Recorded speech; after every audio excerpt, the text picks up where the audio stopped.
আচ্ছা, এই ধরনের প্রবলেমগুলো সলভ করার জন্য আমাদের কিভাবে এগোতে হয়, এরকম একটা কন্ডিশন দেওয়া আছে, বলছে যে ই আর বি এর মধ্যে ক্যাপাসিট্যান্স কত হবে।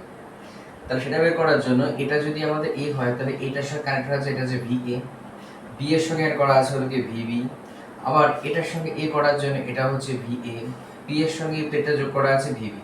তাহলে এই প্লেট এবং এই প্লেটের মধ্যে একটা পোটেনশিয়াল ডিফারেন্স আছে, তাহলে এখানে একটা ক্যাপাসিট্যান্স তৈরি হবে সি।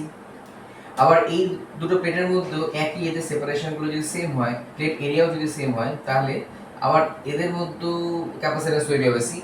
আবার এখানে দেখো ভি এ ভিবি, তাহলে তিনটের মধ্যে আমাদের আলটিমেটলি ক্যাপাসিট্যান্স তৈরি হলো সি।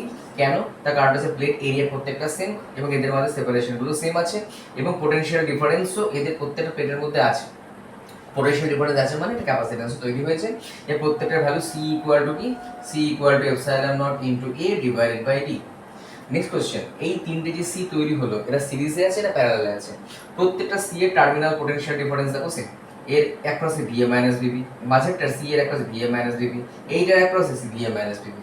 তাহলে তিনটের অ্যাক্রসে এটা যদি আমাদের এ হয়, এই পয়েন্টে যদি ভি হয়, তাহলে প্রত্যেকটা ক্যাপাসিটার এ আর বি এর মধ্যে কানেক্ট করা আছে, প্রত্যেকটা ক্যাপাসিটার এ আর বি এর মধ্যে কানেক্ট করা আছে। তাহলে সি সি সি, তাহলে তিনটে সি যদি প্যারালাল থাকে ইকুইভ্যালেন্ট, তাহলে কত হয়ে গেল? 3c।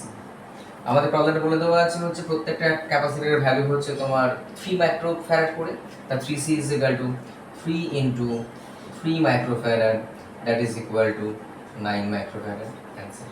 নমস্কার।